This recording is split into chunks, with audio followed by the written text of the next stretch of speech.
নমস্কার, আজকের গর্ভবতী নথিভুক্তকরণ নিয়েই আজকের টপিক। যদি টপিকটি ভালো লাগে তাহলে লাইক এবং সাবস্ক্রাইব করে দেবেন এবং চ্যানেলটির সঙ্গে থাকবেন। Education with Mitali. নথিভুক্তকরণ বা রেজিস্ট্রেশন নিয়েই আজকের টপিক। কোথায় করবেন, কবে করবেন, কেন করা উচিত, আজকের এই নিয়েই টপিক। নথিভুক্তকরণ অর্থাৎ একজন মহিলা গর্ভবতী হওয়ার সঙ্গে সঙ্গে যদি তার পিরিয়ডসটি মিস হয় তাহলে তার স্বাস্থ্যকেন্দ্রে যাবে। স্বাস্থ্যকেন্দ্রে গিয়ে ইউরিন টেস্ট অর্থাৎ প্রস্রাবটি পরীক্ষা করবে। প্রস্রাব পরীক্ষা করার পর যদি পজিটিভ হয় সেখানে নথিভুক্তকরণ করাবেন। নথিভুক্তকরণ করা অবশ্যই দরকার, কারণ তার 4টি চেক আপ, নর্মাল মায়ের একটি 4টি চেক আপ অবশ্যই জরুরি। সেখানে একটি টিকার কার্ড সঙ্গে সঙ্গে হাতে দিয়ে দেওয়া হবে এবং এই একটি বই দেওয়া হবে। যে ছবিটি দেখতে পাচ্ছেন, আমি মা হতে চলেছি। এই বইয়ে অনেক ইনফরমেশান থাকে যেটা আপনার ক্ষেত্রে খুবই জরুরি। এই বইটি নেবেন। আপনি গর্ভবতী নিশ্চিত হওয়ার জন্য নিকটবর্তী সরকারি স্বাস্থ্যকেন্দ্রে অবশ্যই যাবেন এবং সেখানে গিয়ে নাম লেখাবেন, কারণ 4টি চেক আপ অবশ্যই জরুরি। যদি হাই রিস্ক হন বা অর্থাৎ উচ্চ ঝুঁকিপূর্ণ হন তাহলে 8টি চেক আপ দরকার। 8টি চেক আপ করাতে হবে এবং সেটা ডক্টরের প্রেজেন্সে, সেটা যেন মনে থাকে। তাহলে ধরা যাক আপনি নর্মাল মা অর্থাৎ কোনো ঝুঁকি নেই, তাহলে আপনি অবশ্যই 4টি চেক আপ স্বাস্থ্যকেন্দ্রে করাবেন। স্বাস্থ্যকেন্দ্রে গেলে অনেকগুলি জিনিস করাতে হয়, সেগুলি অবশ্য প্রয়োজন। এই জন্যেই অবশ্যই নথিভুক্তকরণ যে যার সাব সেন্টারে করান। গর্ভবতী মায়েদের ন্যূনতম 4বার পরীক্ষা করা প্রয়োজন, ন্যূনতম মিনিমাম। কি না, ল্যাবরেটরি ইনভেস্টিগেশন সেখানে করা হয়ে থাকে। অন্যান্য পরীক্ষা নিরীক্ষার সঙ্গে ল্যাবরেটরি ইনভেস্টিগেশন করা হয়ে থাকে। কীরকম?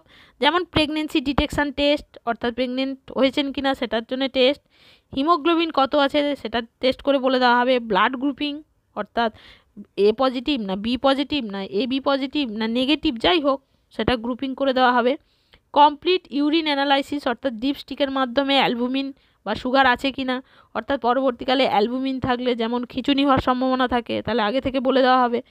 ওজিটিটি অর্থাৎ জিডিএম, প্রেগনেন্ট হওয়ার জন্য সেখানে সুগার আছে কি না সেটাও টেস্ট করে নেওয়া হবে।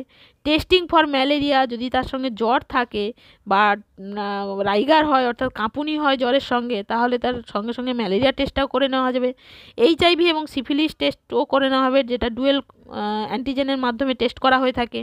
স্পুটাম টেস্ট করে নেওয়া যাবে যদি তার স্ক্রিনিং করা হয় যে তার ওজন কমে যাচ্ছে কি না, কিংবা 14 দিনের বেশি কাশি আছে কি না, এইগুলি, জ্বর আছে কি না, খাদ্যের চাহিদা নেই, এরকম যদি কিছু থাকে তাহলে অবশ্যই তার টিবি টেস্টের জন্য স্পুটাম টেস্ট অর্থাৎ কফ পরীক্ষা করে নেওয়া হবে।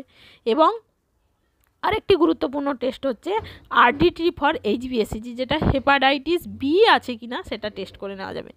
এই টেস্টগুলো করার ফলে কি হবে না, বাচ্চা সুস্থ আছে কি না, মায়ের এই টেস্টের মাধ্যমে মা সুস্থ এবং শিশুও সুস্থ থাকা জরুরি। তাহলে একটা চেকলিস্ট দেখাচ্ছি, এটা স্বাস্থ্যকর্মীদের জন্য, যে প্রথম ভিজিটে মা এসছে তার কি কি করা উচিত না, হিমোগ্লোবিন এস্টিমেশন করে নেবেন, ইউরিন টেস্ট ফর প্রোটিন করে নেবেন, ইউরিন টেস্ট ফর সুগার করে নেবেন, ব্লাড গ্রুপ করে নেবেন, আর ওজিটিটি টেস্ট করবেন, এইচআইভি টেস্ট করবেন, এইচবিএসএজি টেস্ট করবেন, র্যাপিড টেস্ট সিফিলিস করবেন, আর টিবি স্ক্রিনিং অবশ্যই করে নেবেন। সেকেন্ড ভিজিটে কি করতে হবে, সেকেন্ড ভিজিটে 3টেই টিক আছে, অর্থাৎ হিমোগ্লোবিন করবেন, আর ইউরিন ফর প্রোটিন করবেন, আর ইউরিন ফর সুগার করবেন, এবং নিচেরটা হচ্ছে টিবি স্ক্রিনিং করবেন। ওই যে জিজ্ঞেস করা ওটাই কিন্তু স্ক্রিনিং করা হয়ে যায়, অর্থাৎ কাশি আছে কি না, ওজন কমে যাচ্ছে কি না, এই যে জিজ্ঞেস করছেন এটাই কিন্তু স্ক্রিনিং। 3 নম্বর চেকআপে কী করবেন, আবার যথারীতি হিমোগ্লোবিন করবেন, ইউরিন করবেন, ইউরিন টেস্ট সুগার করবেন, অ্যালবুমিন সুগার, এবং ওজিটিটি সেকেন্ডটা করবেন। মানে 3 নম্বর চেকআপে কিন্তু দ্বিতীয়বার করতে হবে, আর লাস্টে টিবি স্ক্রিনিং করবেন। 4 নম্বর চেকআপে কী করতে হবে, হিমোগ্লোবিন এস্টিমেশন করতে হবে, ইউরিন টেস্ট ফর প্রোটিন করতে হবে, ইউরিন টেস্ট ফর সুগার করতে হবে, এবং লাস্টে হচ্ছে ম্যালেরিয়া এবং টিবির পরীক্ষা করতে হবে।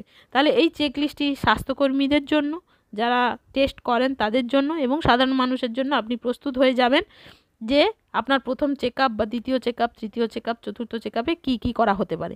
এগুলো তো গেল ল্যাবরেটরি ইনভেস্টিগেশন। এর সঙ্গে আরও কী কী দেখা হয়, যেমন বিপি দেখা হয়, ব্লাড প্রেশার দেখা হয়, যেমন ওজন দেখা হয়, যদি আয়রন ক্যালসিয়ামের ডোজ দেওয়া হয়, কারণ 3 মাসের পর থেকে আয়রন ক্যালসিয়ামের ডোজ দেওয়া হবে, এবং তার সঙ্গে অ্যালবেন্ডাজোল ট্যাবলেট দেওয়া হবে, টিটেনাস টক্সাইডের ইঞ্জেকশান দেওয়া হবে, টিডি, টিটেনাস নয়, টিডি টিটেনাস ডিপথেরিয়ার ইঞ্জেকশান দেওয়া হবে।